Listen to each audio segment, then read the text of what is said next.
Torralba-Olague for joining us today with our Future Teachers Network Teacher Talk series.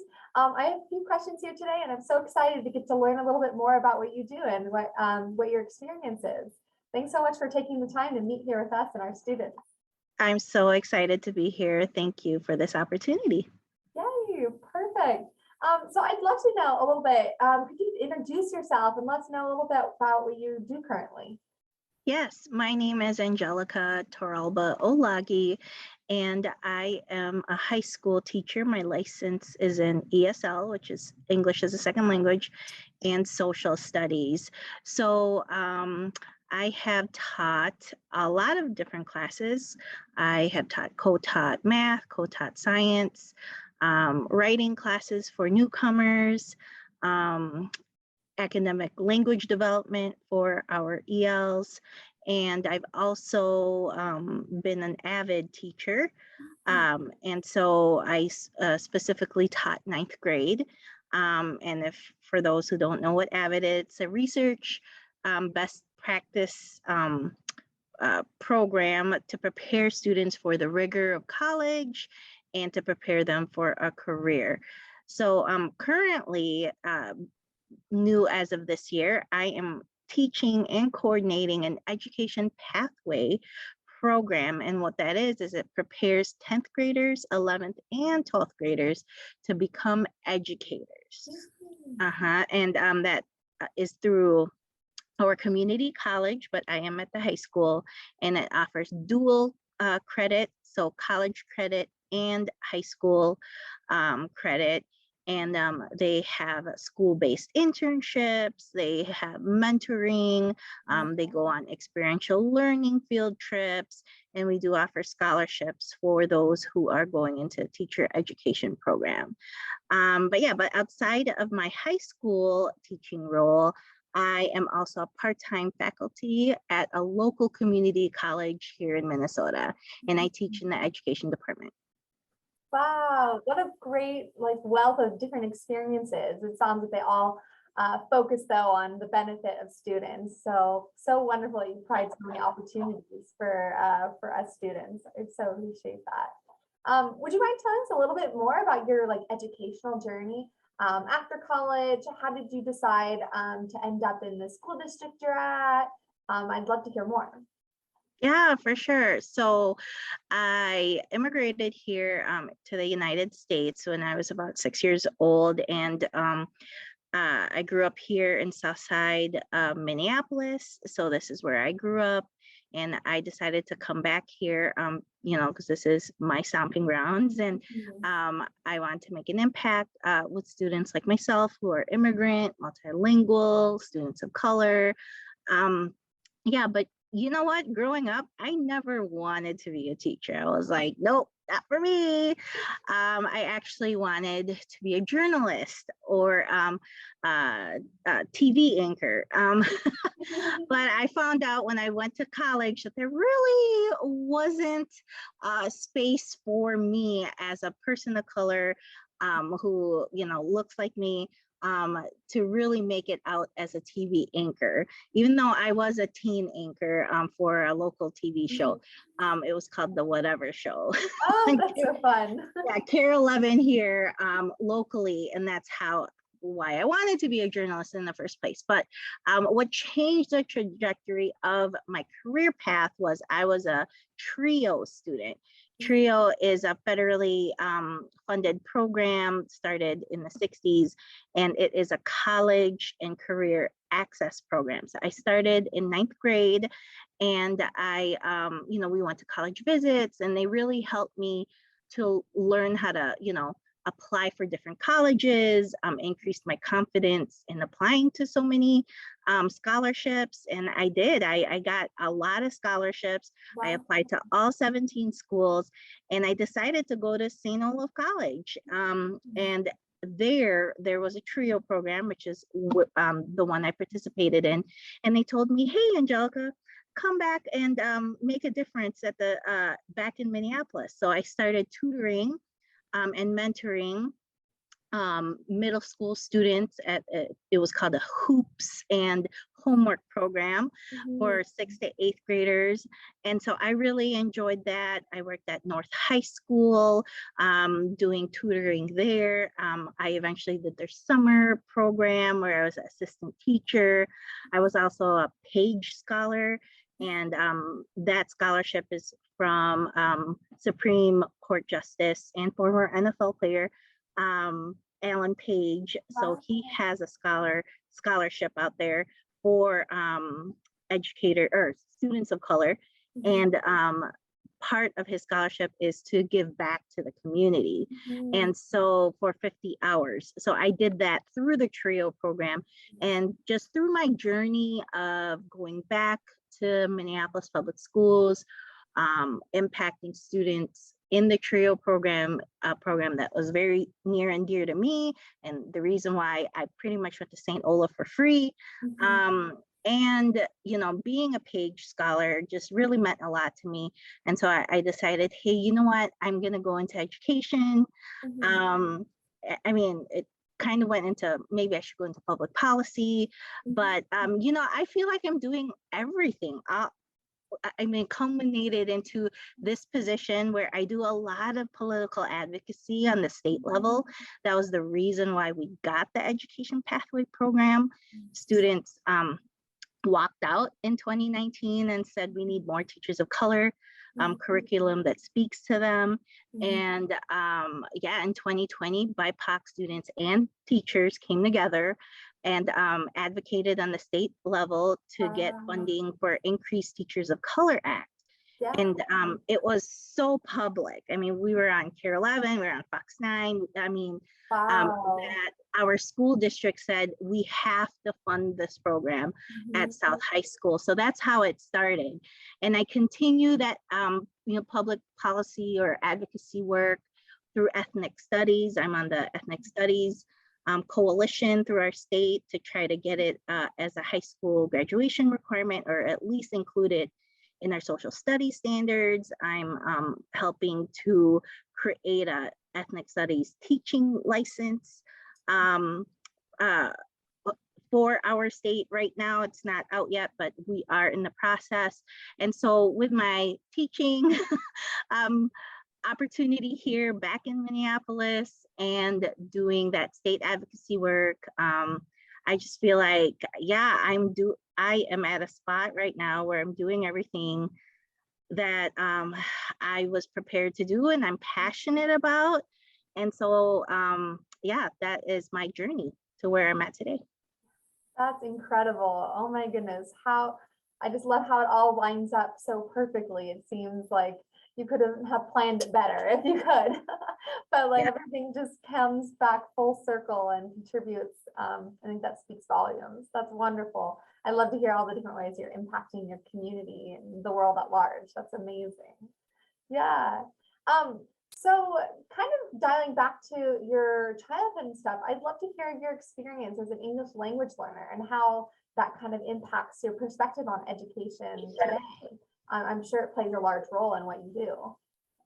Yeah, for sure. So as an EL student, when I was in elementary school, I think, well, okay, so this is a funny story. Let me just share it. I'm a storyteller. When I first immigrated to the United States, and I was so happy because we're in Minnesota and there's snow, right? So there's snow on the ground. I'm in Minneapolis, and of course, for many English learners,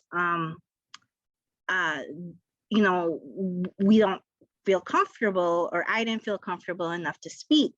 I was still dealing with kind of the transition to the United States, and I didn't feel comfortable with maybe my accent or like my standard English, grammar and such. And so at that time, they thought I was Hmong at first. So I'm originally from the Philippines. And so at that time in the late 80s, when I immigrated here, there was a lot of Hmong refugees. So there's a lot in my school.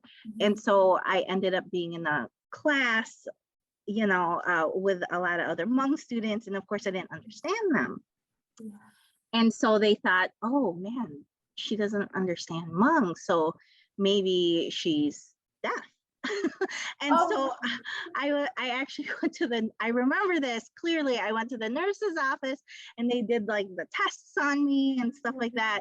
And, where raise your hand if you could hear here. And of course I wasn't deaf. And so, and with a Hispanic based name too, many thought I was from Mexico, and maybe spoke Spanish. And so, yeah, that was kind of my introduction to schools, to my school experience. And, I just know that it is hard when it comes to your race and identity, and also navigating the school system.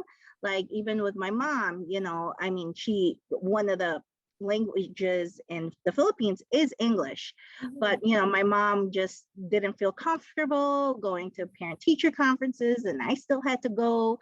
And when a teacher spoke to her, I still had to repeat what they said, but in a more kind of simple, like social English language, to my mom. And so having that background, I think, gives me a rich experience working with our EL students and our families, because I have that lived experience. I know what that's like to feel isolated. I know what that's like to feel like you're not comfortable speaking up, and finding different ways to share your, thoughts and your, experiences and stuff in different modalities.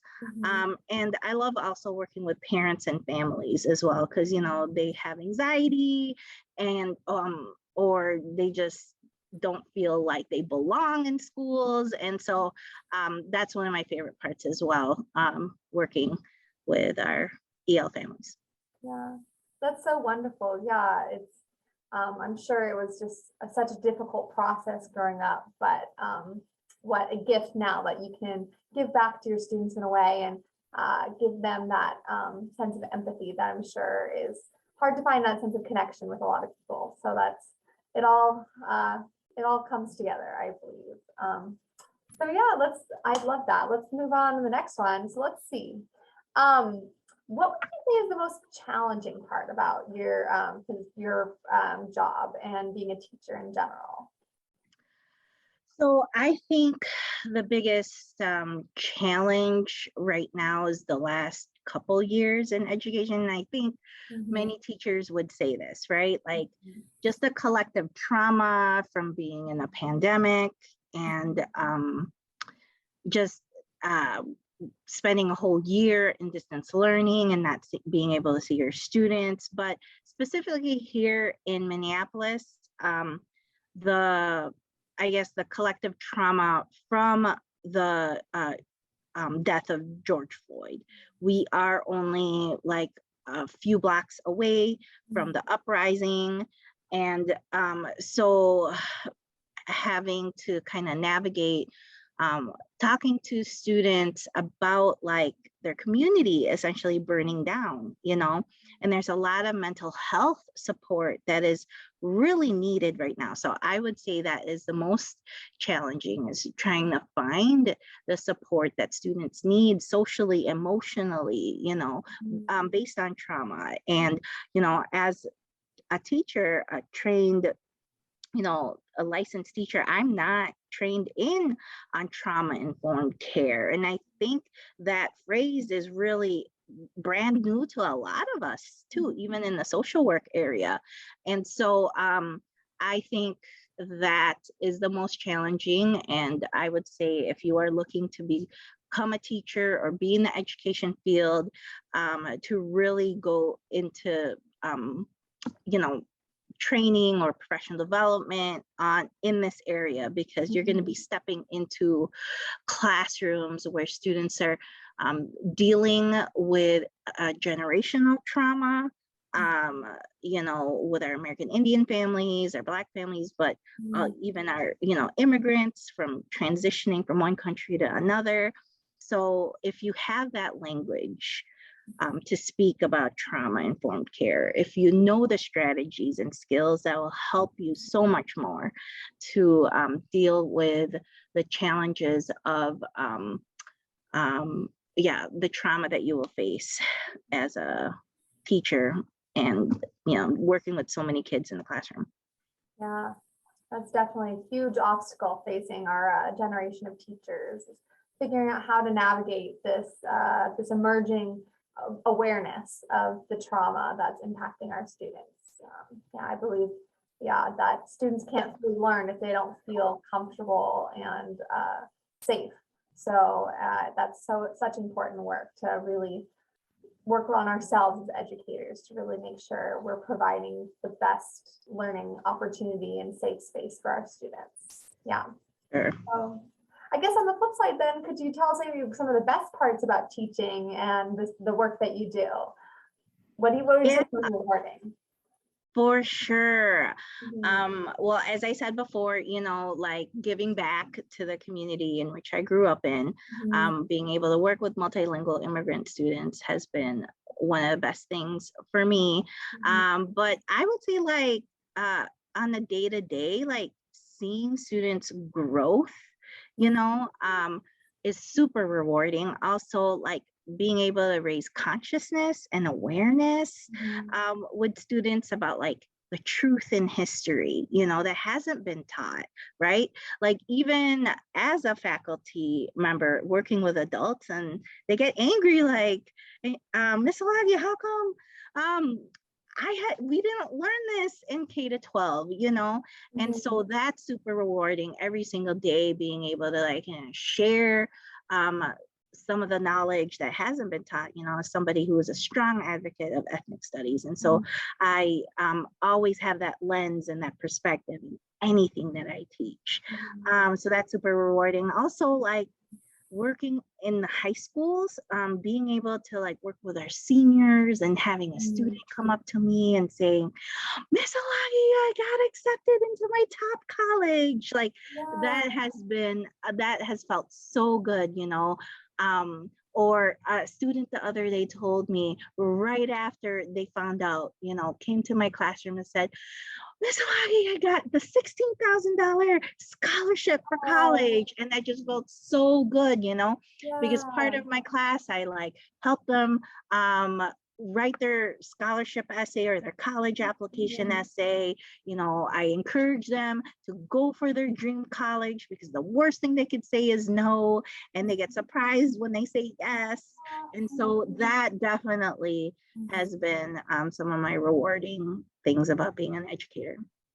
That's amazing. I'm sure it's especially impactful with your future educators pathway, really working to help those students make that transition, and just the joy. I'm sure a lot of these students are first gen students, or maybe didn't know if they had the confidence, the skills to do it. And then when they finally succeed, you just feel their success all the more. And just that pride, I imagine, is incredible. I'm sure it carries you through the hard days too. Yes, for Yeah. sure. Wonderful. So along with that, could you tell us maybe what drives you to continue to help students what helps give them everything that they need to prosper? Like what drives you and your motivation day to day? Well, it goes back to my purpose of teaching, right? Mm. And I work with students in my intro to teaching course, or intro to urban and reflective practice course on this, where it's like you have to really find your purpose, Mhm. right? And for me, it's really rooted in social justice, right? Mhm. And um, you can believe it or not, but I feel like if you are a teacher, you are a social activist. No matter if you think you're an activist or not, you are. I mean, you have to be, right? You Mhm. are an advocate for your students, for your families, right? You are giving them the education that they are going to take with them, and that'll change them for years, decades to come. And so you really have to be rooted in social justice, I feel, as a teacher.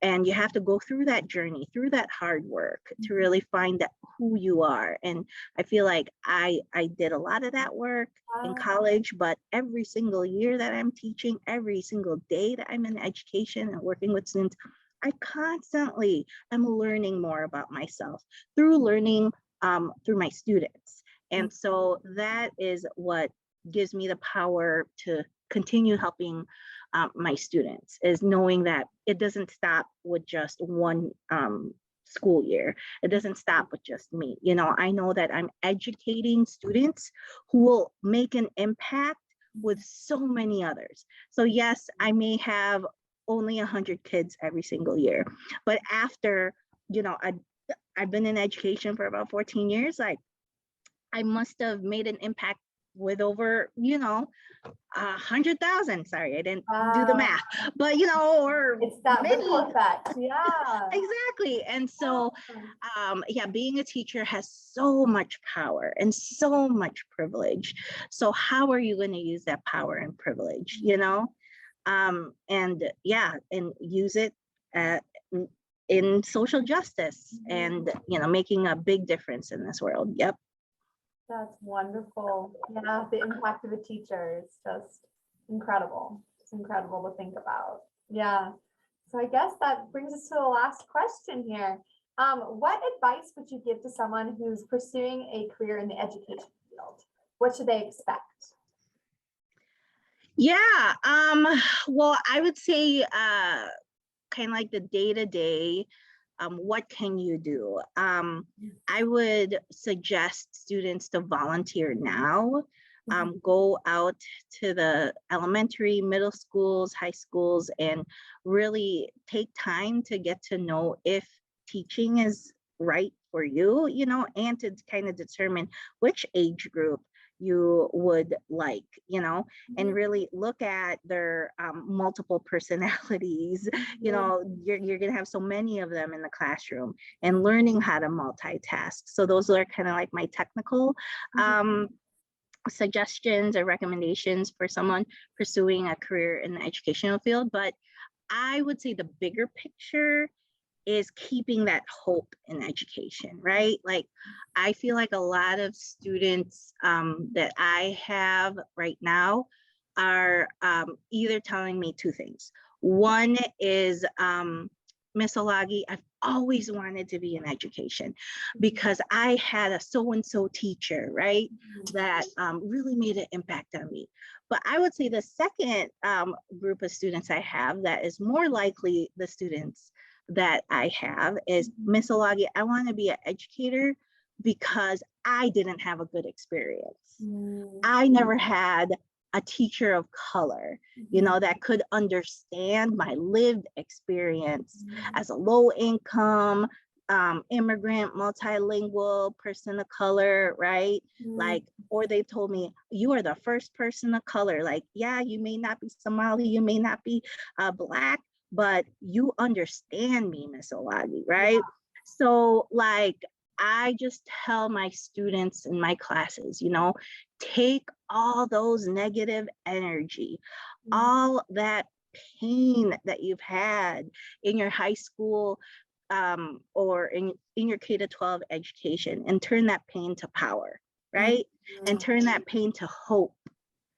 And know that you can make that difference. And even though, especially right now with the mass exodus of teachers leaving the education field, this right now is the point of like hope, like that we need educators right now. And you can make that change. So don't give up. Keep that hope alive. Find those group of people, your people, that will continue to empower you, continue to support you in this work, because you are going to deal with compassion fatigue. You are going to deal with secondary trauma. right? Secondary, everything that your students are dealing with. But know that there are people out there experiencing the same thing, educators like you or aspiring educators. So just keep that hope, because we believe in you, we want you, we need you. Yes, yes, we definitely need our next generation of teachers to hold on to that hope and to find, just as you did, that wealth of experience that they can offer, empathetic, diverse perspectives for our students to see themselves in the classroom. It's just such empowering work. So yes, thank you so much for joining us today. This has been just a phenomenal chat we've had, and I know I've learned so much, and I know all our students back home did. So we really look forward to working with you in the future. Thank you so much for your time. Yeah, thank you. And I look forward to maybe possibly visiting Cal Lutheran one day. Yes, we'd love to have you. Awesome. All right. Thank Have a you. great afternoon. Okay, bye-bye.